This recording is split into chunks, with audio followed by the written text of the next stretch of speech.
In 2010, I saw on a web stream that was streaming live this gathering of Native people, First Nations people in Canada. And when I saw that, the Lord reminded me of a vision that He showed me in 2008. I saw this vision of Native people entering into a building like a grand entry. Thousands of natives of people were coming to gather in the name of the Lord. 15 years ago, I was praying, how can I turn America back to God? And God gave us the vision of the call based on Joel chapter 2. When there's no hope, when there is no remedy for a nation, God still has a holy prescription. Blow the trumpet in Zion, gather the people, call a fast, and afterward I will pour out my Spirit.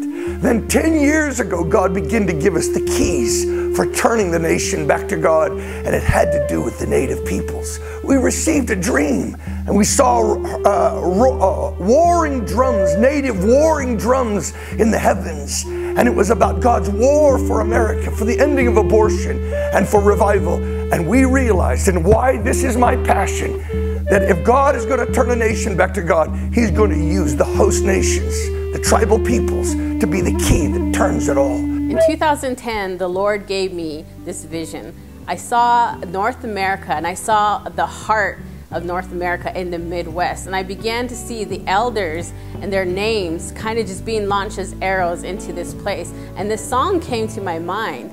And this song is called A Sacred Assembly. And I knew the Lord was calling the Native people to a solemn assembly, to call a fast, to call all the people who live on the land to gather and worship the Lord their God. Last summer, at the end of the 40-day fast, the Lord spoke and said to gather 100,000 Native people for the solemn assembly. So we are going to launch these initiatives in the next couple of years, mobilizing and gathering for an overall solemn assembly. And so we begin this movement that leads to the call in 2016, the Anna Initiative in July, and then it goes on the road for the next 2 years. We hold gatherings throughout North America, and it's all a sound about coming then together as united sons and daughters of God in fasting and prayer, daring to believe that God will release something of great revival and awakening, and maybe 100,000 native souls will be saved and transformed by the power of God. Join me there, and join my friends, my native friends who've invited me into their storyline.